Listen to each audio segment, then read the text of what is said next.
boy Jeremy. We're here to present you our MLB On Deck segment for Monday, April 29th. If you're new to this channel, please make sure and click the subscribe button below so you can watch all of our MLB, NBA, and NFL videos.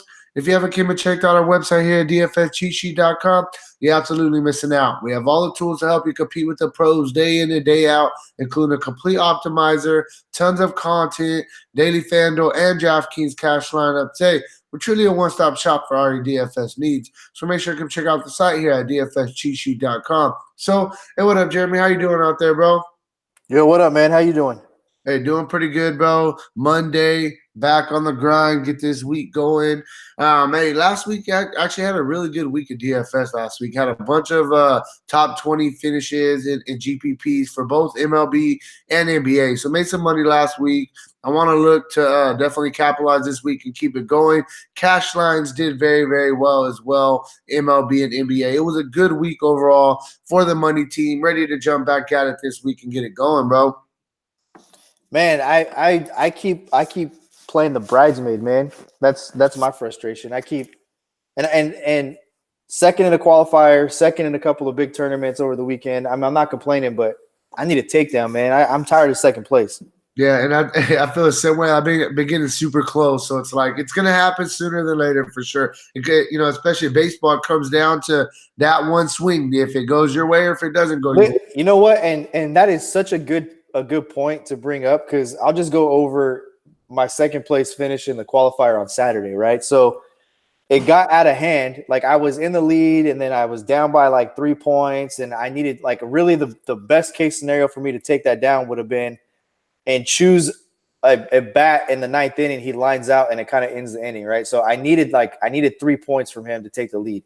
So ideally for me would have been he singles and then Odor strikes out, and then Seattle goes down 1-2-3. It didn't go like that, and it came to a point where Texas batted around, and I'm like now 30-something points behind, but choose up again against a player, and I'm like, okay, I got one shot, because I was going to get the points for Mike Minor's win, right. And the other guy had Darvish, and he already had got his points, so I needed 37 points. So the bases are loaded and choose up, and one swing of the bat, and I qualify, because I would have got the grand slam and Mike Minor's win. So it's literally baseball is one swing of the bat. And that's why when we're talking about teams we're talking about big swings of the bats. We're not talking about guys that we're looking to just put up a couple base hits. Interesting stat too, bro. I heard that over 70% of the runs scored in Major League Baseball this season have come off the home run.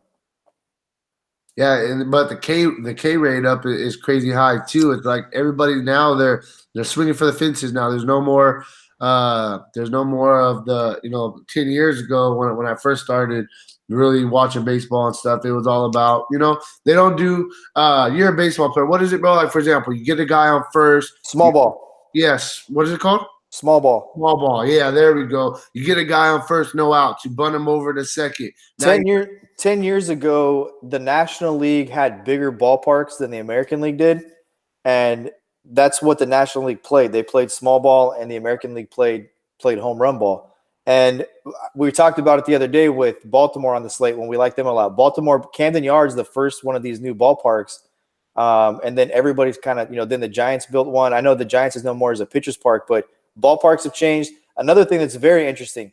I think I've talked about it before. Right now, there's a deal that Major League Baseball has with one of the minor league leagues, if that makes sense. And this league and the minors, they test out all of these crazy ideas that Major League Baseball has for rule changes. So right now, they're testing out a couple of things. They're testing out an overtime/extra inning rule where every extra inning game starts with a runner at second base, and they're testing out 62-foot base paths. So moving it from 60 to 62, because they're saying that 20 years ago or 30 years ago, a ground ball to shortstop, a guy was out by 4 steps. Now a guy's out on a routine ground ball by like a step. Guys are faster, they're stronger. Well, my point is that two or 3 years ago during spring training, StatCast became a big deal. 4 years ago, StatCast started doing stats. 3 years ago, people started paying attention to it. And there's been like batting practice. If you watch batting practice that a lot of major league teams are taking, they actually put nets up all around the infield now. and guys are trying to lift the ball. They've made a conscious effort to pay attention to launch angle. So they're trying to hit fly balls because ground balls and line drives don't score runs. Fly balls score runs. And they'd rather have a guy who strikes out 33% of the time but hits you 25 home runs. That's just the way the game has gone. But it's interesting to look at. They literally put nets up around the entire infield and do not want you to hit ground balls. They want you to hit fly balls. Yeah, for sure. Hey, really quick before we do jump in this video, I got a quick question for you, bro. I know you're a Giants fan and you hate the Dodgers, but bro, my boy Cody Bellinger is killing it right now. Yeah, Cody Bellinger's hot, man. And if it wasn't for Christian Yelich being hotter, then Bellinger would just be the complete talk of baseball. But Cody Bellinger and Christian Yelich equally as hot, and it just goes to show you how much a change of scenery can help a guy. We've been talking about it quite a bit with the Mets. I mean, right now, if I'm the Mets and I'm looking over there at the Yankees and the minor league team they've been rolling out there for the last week, that I think on this road trip so far has won 7 of 8 games. I could be wrong, or 6 of 7 games. Yeah, they've been on fire. They've won 6 of 7. They only lost 1 game to Anaheim. I would be like, let me move DeGrom and Syndergaard and try to get some of these prospects, because a change of scenery, like a change of scenery for a DeGrom and Syndergaard could be a huge deal. Look at Yelich. But yeah, your boy Bellinger's on fire. We've targeted him a lot. We've talked about in the deep dive. Going into the weekend, he was hitting .492 against right-handed pitching. I believe he's at .510 right now against right-handed pitching. He homered twice over the weekend. Saturday's the only day he really didn't have that great of a game. And I don't know if you watched the game. I know you're a Dodger fan. I don't know how much of the game you watched yesterday. I watched quite a bit of it.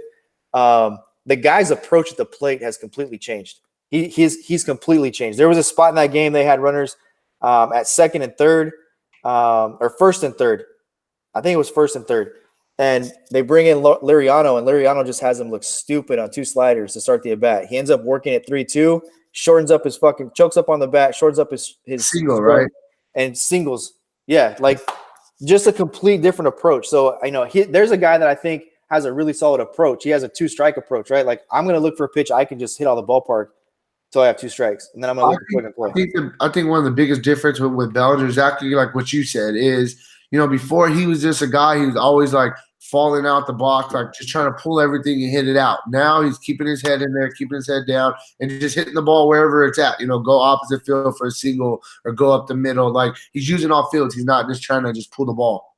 I think he's looking to pull the ball until he's got 2 strikes, but that's the difference. That's a huge.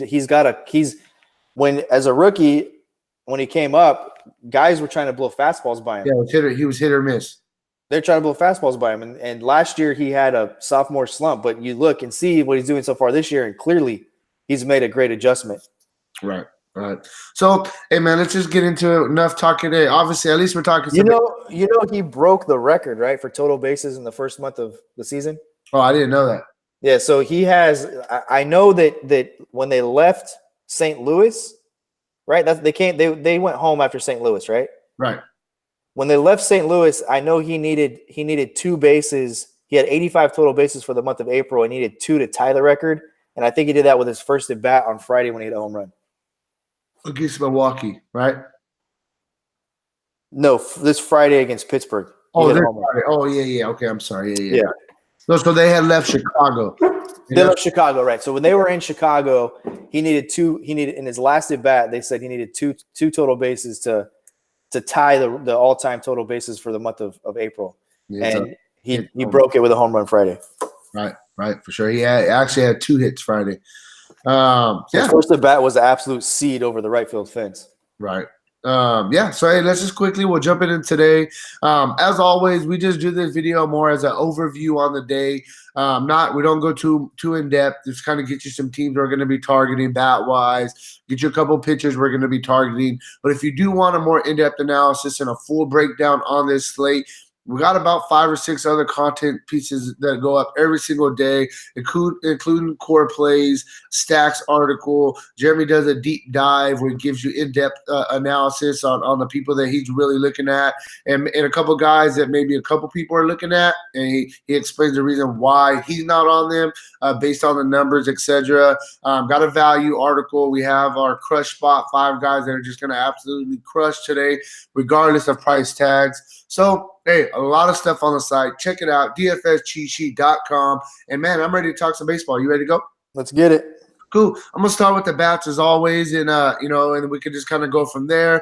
First team I'm gonna start with it's Atlanta. They have the highest total on today's slate at home in Brave Stadium. They're saying is pretty much the course field of the East now. The balls absolutely fly here in Atlanta. They get a matchup today going against Nick Margevicius. How do you say his name, bro? I can't pronounce the names. So it's really funny because the last time he pitched, when I did a deep dive, I stumbled all over this guy's name, and I actually mentioned you, and I said, man, I feel like Roto because I can't pronounce the guy's name. I can't pronounce that guy's name, dude. I can't. Margivius. I think it's Margivius or something. It's Margivius, I think. Margivius, yeah. So, anyways, you got Atlanta get a matchup against Nick Margivius today. Atlanta has the highest implied total on the slate. They're probably going to be one of the more popular teams to target today. We got them looking at pretty high ownership as a team. You look at the obvious guys, man. This guy, Margivius, he struggles more against lefties, giving up a 366 WOBA compared to only a 280 to righties. Well, guess what? Atlanta has a bunch of really, really good lefties in their lineup. And you could even consider some of the righties. But I'll start with the lefties. The main 3 guys, you got to look at Albies, you got to look at Freeman, you got to look at Markakis. Those are their top lefty hitters on this team. All of them guys have, power upside. They're all really good hitters. And then you could definitely throw in a Donaldson, throw in a Acuna, even Inciarte. He's at the bottom of the order, I understand. But, hey, he's another lefty that you could target. I think Atlanta is one of the top teams that you want to target on this slate in a hitter's park. Then the next team I'm going to be looking at is going to be Boston. You got the Red Sox. They've been starting to pick it up a little bit. They get a matchup today against Frankie Montas. Frankie Montas gives up a 369 WOBA against left-handers. 307 WOBA against right-handers. Some guys that are really standing out to me. I mean, the thing about the Red Sox compared to some of the other teams is, they got their first 5 guys in their lineups are all basically all-stars. I mean, you always, whenever you're looking at Boston, you got to look at their top 5 guys. If you want to look at some lefties, it seems like Montes struggled a little bit more against lefties. You can look at the Benettinis, the Morelands, even the Devers at third base. The guy's been swinging a pretty good bat, and he gets a lot of RBI opportunities. That's what I really like about Bogart and Devers. And then, Mookie Betts, JD Martinez, both of those guys are going to be in the MVP race this season when it comes down to it, top 5 hitters in baseball. So I like Boston. They have the second highest implied total on the slate. Moving on, the third team I'm going to be targeting is going to be Washington Nationals. They have the third highest implied total. They get a matchup today against Michael Wacha, who I have a question for you because you're a little bit more like, what's going on with Wacha? Like 2 years ago, he was a very, very good pitcher, and it's just been a steady downhill. Is he one of those guys kind of need to change his scenery, or he just doesn't have it no more? So real quick, bro, while you were talking, I had to Google how to pronounce this guy's name. It's Margevicius. Margevicius. Okay. Margevicius. I don't know how you pronounce Margevicius out of that spelling. Michael Wacha, we will get into on the deep dive. I don't want to go on a whole tangent right now. And to be completely honest, doing this video, I don't have my research right in front of me on him, but we will break him down on the deep dive. But he has been like a downhill spiral, correct? The past 2 years? I don't know. I wouldn't say that. I wouldn't say it's a downhill spiral. I think that what happens with a lot of guys is they come into the league and they pitch a certain way, and then longevity is their enemy because they don't have the ability to do some of the things they've done, and then you have to start pitching to contact. And pitching to contact, if you're a fly ball pitcher, can be a very bad thing when you got a bunch of guys now in baseball who are trying to lift the baseball. So you get home run to fly ball rate goes up, et cetera, et cetera, et cetera. Gotcha. And I'm not saying completely that's what's happening to him, but what I do think is happening to him is he's trying to make an adjustment from being a guy who could strike out 8 or 9 guys to a guy who maybe strikes out 4 or 5 and can get you a quality start. He's trying to adjust I get what to you're pitch saying. into contact. Yeah, that makes sense. I get it. It makes absolute sense. And what tends to happen also is guys go to the mound with a third pitch they don't have a lot of confidence in, and then when hitters, we just talked about Bellinger, right? And you talked about he used to just swing from the fence and not have balance and all this stuff. The secret to being a great hitter is balance, and if a pitcher can keep you off balance with not knowing what pitch is coming, they're very effective. When guys go and they try to change the way they pitch, guys start eliminating a pitch, and then they've got nothing but balance looking for one pitch, and they get hit hard. I think Michael Wacha is going through some of that right now. Yeah, no, it makes sense. Exactly what you're saying makes absolute sense. It's like they lose a couple of miles per hour on their fastball, then they got to develop the secondary pitches a little bit more to depend on them a little bit more.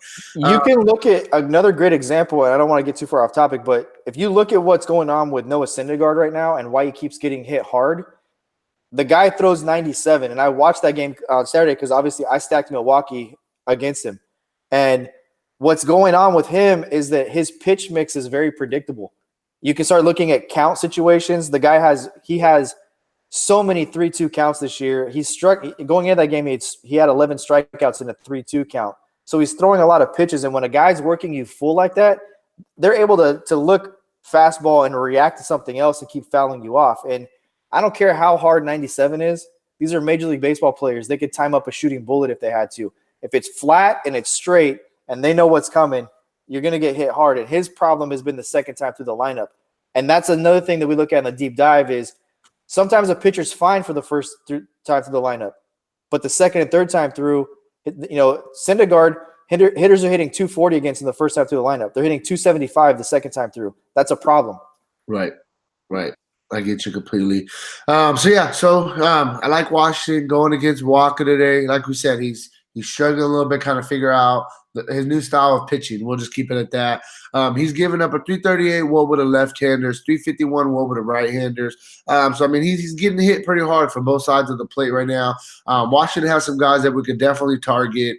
Adam Eaton, he's a guy that gives us a little bit of power upside, more, 2 stolen base upside anytime he's on base.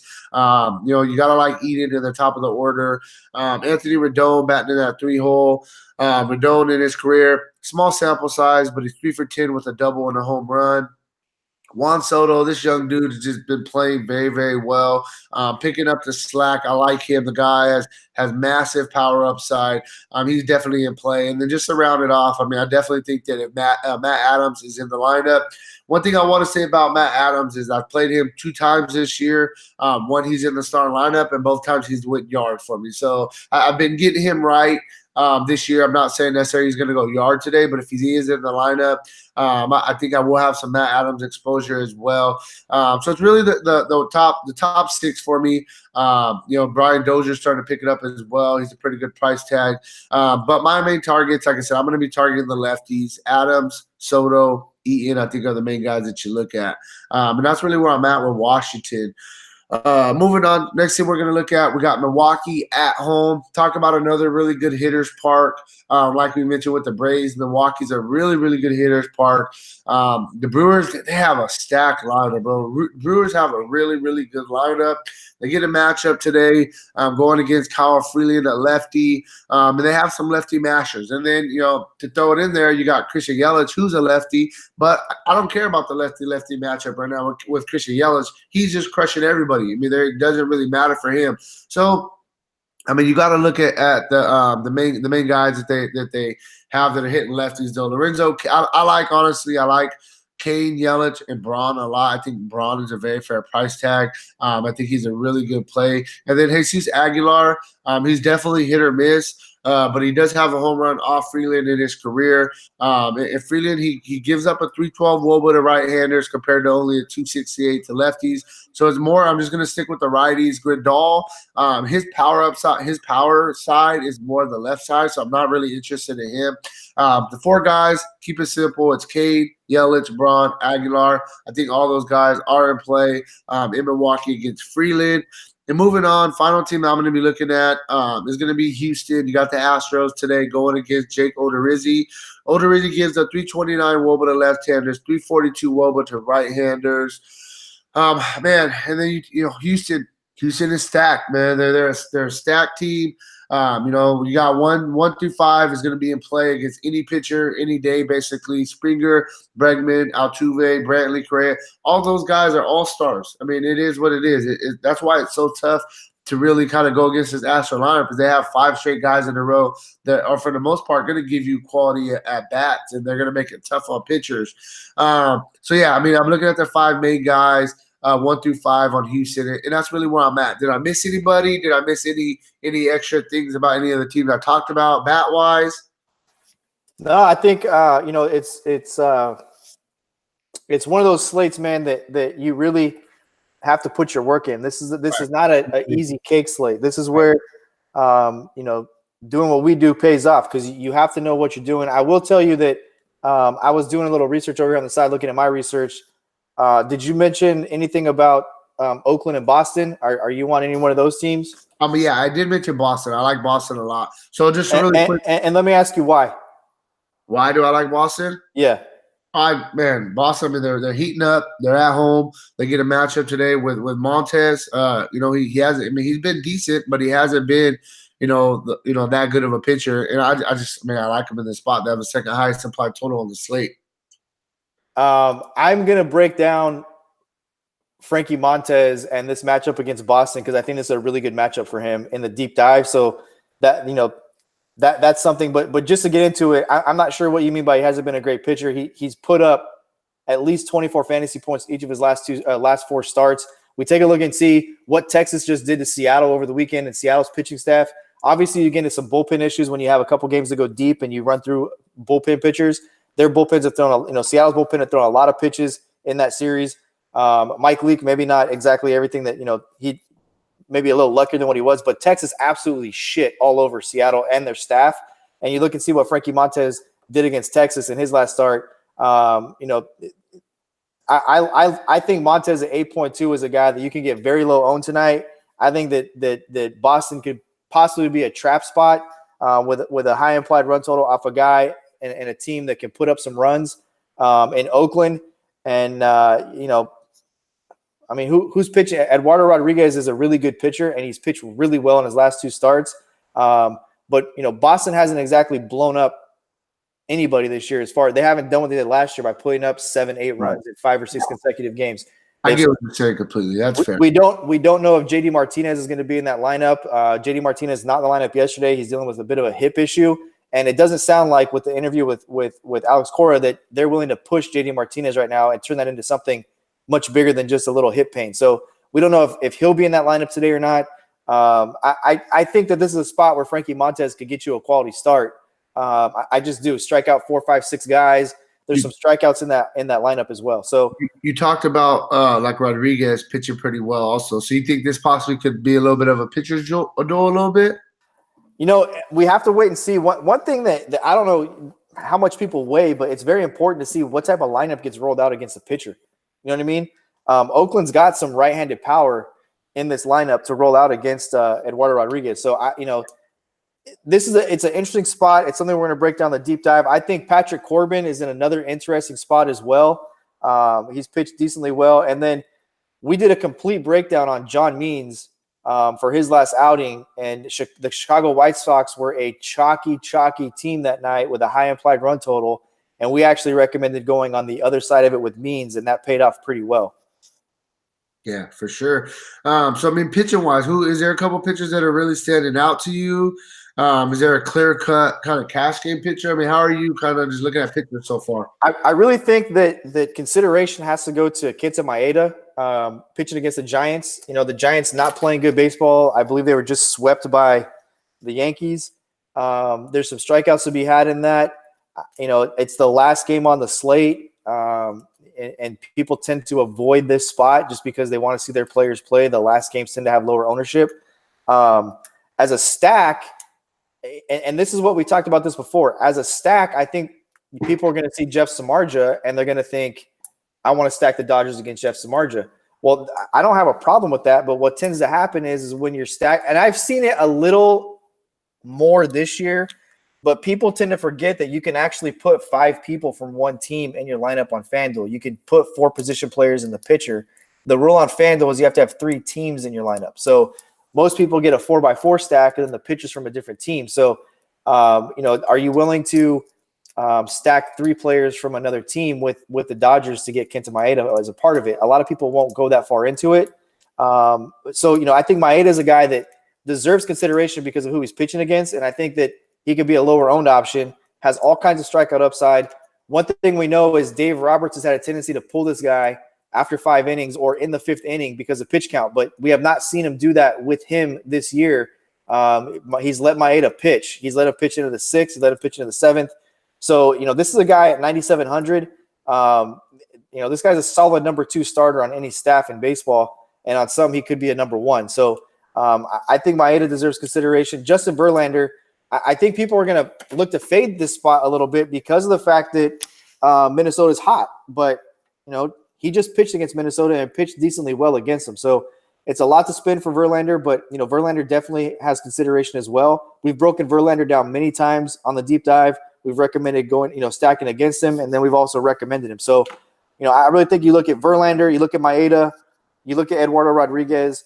GPP standpoint, I like John Means. I like Frankie Montez. And I think Patrick Corbin is the interesting guy today. Yeah, for sure. I definitely think that today's it's going to be a fun slate. Got my entries. Gonna max center as I've been doing. And I'm gonna tell you one thing though, bro. You got me hooked. I've been really, really having a lot of fun with our new stacking tool on the side, and been doing a lot of stacking every single day. I mean, when I first met you about 2 years ago, a little bit over that, I literally just strictly played 100% cash games, 50-50s, and kind of made my money that way. But now with everything that we got on the optimizer and stuff, it's so much more fun to stack teams and go for big tournaments. So yeah, man, it should be a fun day. I will mention one other guy getting a start today that we'll talk about in the deep dive, and that's Manny Banuelos. Very cheap price over on FanDuel at 5.8. And we'll kind of figure out if he's in consideration with Baltimore at Chicago. You've got weather, you've got other things to take into consideration, and we'll talk about if we think he's a viable punt play tonight, if you will, at the starting pitching spot. Yeah, for sure. So, hey, if you guys want a more in-depth analysis, you want to check out some other baseball stuff that we got going on, we actually just launched today. Hey, man, we don't want to just sit here and put something up and tell you guys, hey, go pay for what we got going on. So, hey, we actually launched it today. 14-day free trial. Try it out for 2 weeks. Give yourself a large sample size with the optimizer. It's hard to judge off a day or two. 2 weeks, free trial. Try it out. Hey, check it out. DFScheatsheet.com. Outside of that, good luck on your guys' contest tonight, and peace out.